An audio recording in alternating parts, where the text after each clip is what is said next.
this conference, they're going to talk about a conference on a nuclear weapons-free zone in the Middle East. That may create a forum to begin to talk about those issues. But I think you have to ask the question, if Iran gets a nuclear weapon, does that make the Middle East region safer? I would say it does not, because very quickly you may have other countries fearful of Iran, Saudi Arabia, Egypt, that may also then move down the path to getting nuclear weapons. Is that going to be a safer region if you have 4 or 5 countries that have nuclear weapons? It would actually be a very risky situation. IAEA inspectors have regularly visited the nuclear power stations in Iran and concluded that there's no evidence of weapons technology or a program to build bombs. Well, at the declared sites, but again, we've seen time and again, we've seen twice in the last 7 years when Iran built facilities to enrich uranium. Now, that can be used for power plants, although most people would say that if you have only one nuclear power plant, it is not cost-effective to enrich the fuel yourself, particularly when Russia, which is building the nuclear power plant for Iran, has offered to provide all of the nuclear fuel it needs. So there's a lot of suspicion that this fuel is not, that this enrichment that's going on secretly that was not declared to the International Atomic Energy Agency and that was not inspected because the International Atomic Energy Agency did not know about it, that, these activities are aimed at developing highly enriched uranium for nuclear weapons. That's the concern. Let's go to Abbas Edalat to talk about Iran's nuclear enrichment program. Well, Iran's nuclear program is just a pretext for the West in order to try to portray Iran as a threat to the whole world and to isolate Iran, to put sanctions on it, and sort of develop the sort of environment that it can seek some sort of regime change in Iran, either by an act from outside, like what happened to the Iraqi regime, or by some sort of internal regime change. So for them, this issue, the Iran's nuclear program, has been just politicized for a particular political agenda, and you see there's no technical merit in what they claim. Whereas in the case of Israel, they have actually supported Israel to develop nuclear weapons, which is in violation of Articles 1 and 2 of the NPT.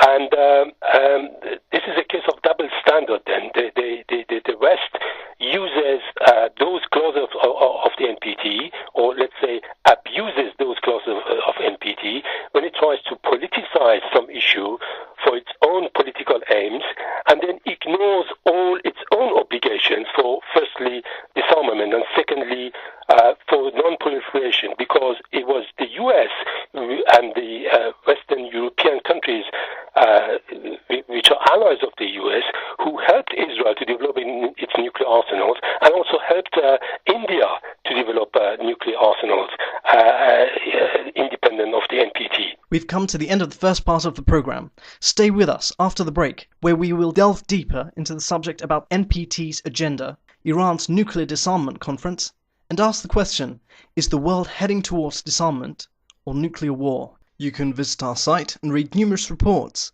Go to www.gvnjournal.com, where you can find our weekly analysis of world events in News Focus. If the world consisted of 100 people, 57 would be Asian, 21 would be European, 6 would be North American, 8 would be South American, and 8 would be African. 1 would be near birth, and 1 near death.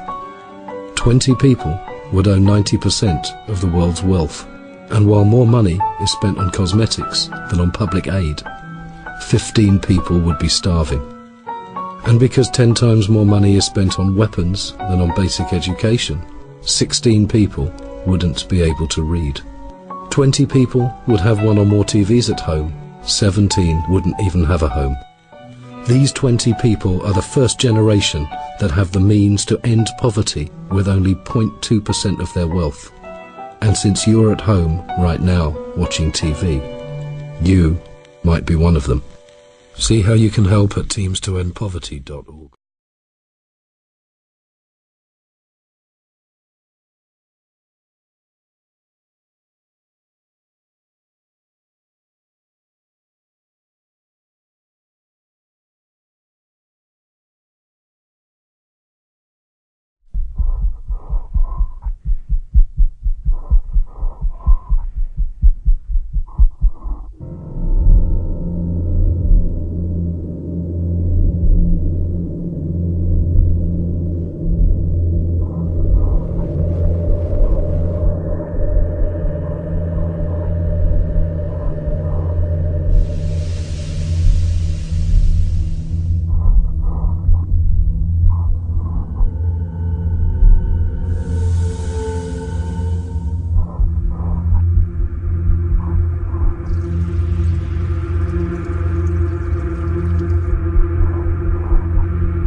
Welcome back to Dialogue, where we'll be asking Noel Stott what his thoughts are on the US leading the NPT.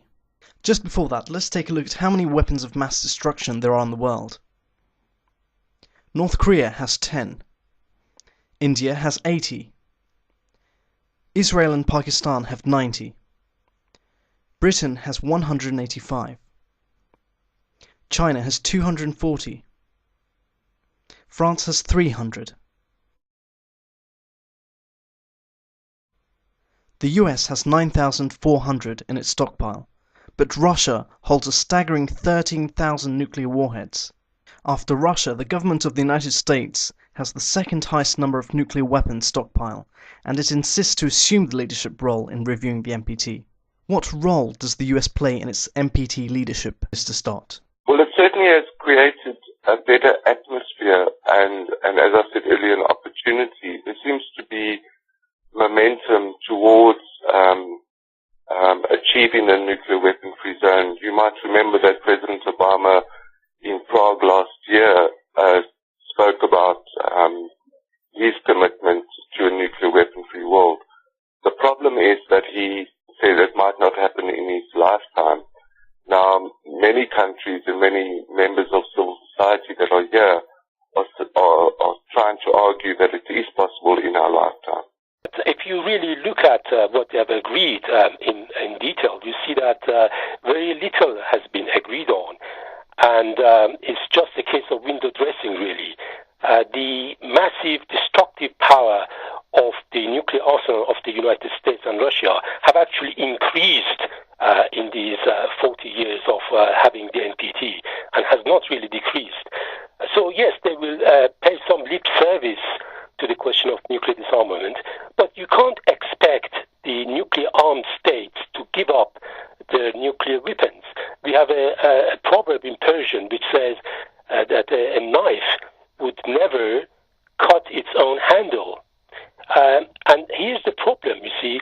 We can't expect these countries which enjoy, and this is a very strange and pathological way of using the word enjoy, they enjoy having these nuclear weapons as a sign of arrogance and superiority over the other states. We can't expect these countries to voluntarily disarm themselves. What is really needed is an international campaign led by international NGOs and also led by the non-aligned movement, countries which are not in possession of nuclear weapons. It's only pressure by these countries that can force the original 5 nuclear armed countries to disarm themselves. And the only way to achieve this